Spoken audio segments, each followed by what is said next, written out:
2022 ए जान पूरा का दाना चॉइस आ गइल 2022 ए जान पूरा का दाना चॉइस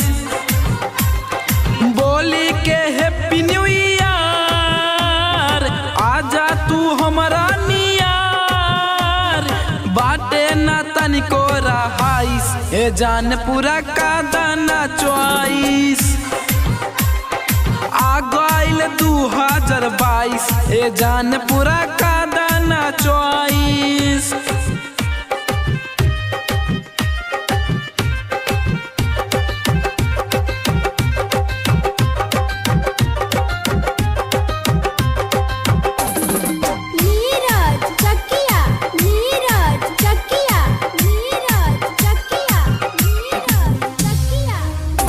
सुना दिल जानिए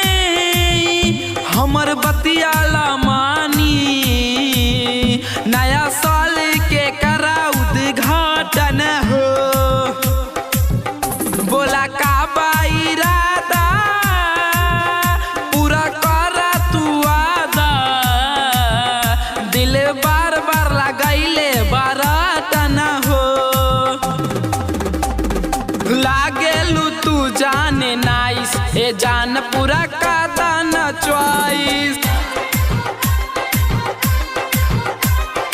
आ गइल 2022 ए जान पूरा का दाना चॉइस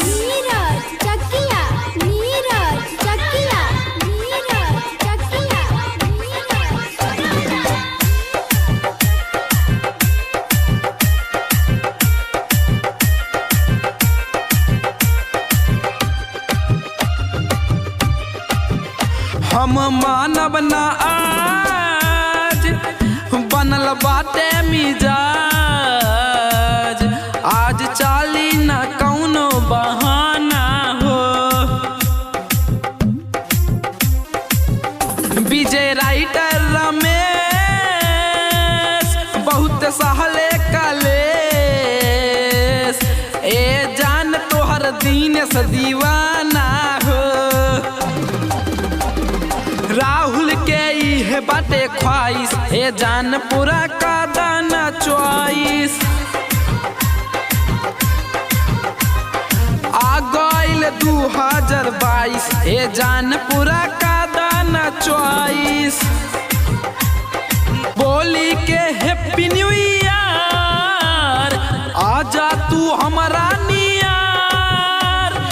बाटे ना तनिको रहाइस ए जान पूरा का दाना चॉइस आ गइल 2022 ए जान पूरा का दाना चॉइस आ गइल 2022 ए जान पूरा का